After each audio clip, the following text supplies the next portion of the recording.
রংপুরের সেই আবু সাঈদের কথা আপনাদের মনে আছে নিশ্চয়ই।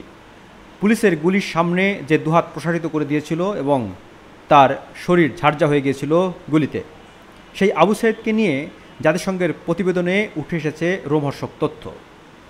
জাতিসংঘের প্রতিবেদনে বলা হচ্ছে যে তার শরীরে অন্তত 90টি ধাতব প্যালেটের ক্ষত পাওয়া গেছে এবং এই বিস্ফোরক তথ্য উঠে এসেছে জাতিসংঘের মানবাধিকার বিষয়ক হাই কমিশনারের দপ্তর OHCHR প্রকাশিত এক তদন্ত প্রতিবেদনে।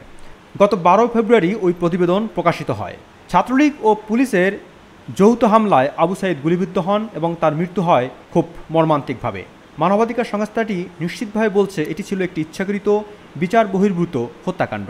প্রতিবেদনে বলা হয়, ওই দিন বিশ্ববিদ্যালয়ের গেটে হাজারো শিক্ষার্থীর বিক্ষোভ চলাকালে পুলিশ টিয়ার গ্যাস ও শটগান ব্যবহার করে।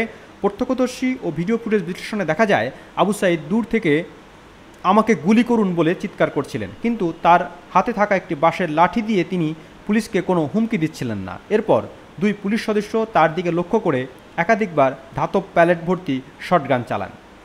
ফরেনসিক বিশ্লেষণে দেখা যায় আবু সাঈদের হৃৎপিণ্ড, ফুসফুস ও পেটসহ বুকের দুই পাশে 90টি ধাতব প্যালেটের আঘাত ছিল।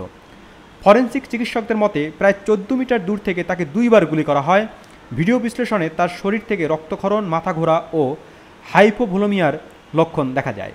OHCHR উল্লেখ করছে যে আবু সাঈদের ময়নাতদন্ত আন্তর্জাতিক মান অনুযায়ী হয়নি, তবে ভিডিও, চিকিৎসা প্রতিবেদন ও ছবি বিশ্লেষণ করে তারা নিশ্চিত হয়েছেন যে তার মৃত্যু গুলিবিদ্ধ হওয়ার ফলেই হয়েছে, মাথায় কোনো গুরুতর আঘাত ছিল না। এই হত্যাকাণ্ডে পুলিশের জড়িত থাকার প্রমাণ অত্যন্ত দৃঢ় বিশ্লেষণযোগ্য বলে মন্তব্য করে জাতিসংঘ সংস্থাটি। তারা বলছে যে আবু সাঈদ বিচার বহির্ভূত হত্যাকাণ্ডের শিকার হয়েছেন এবং এর জন্য রাষ্ট্রীয় বাহিনী দায়ী।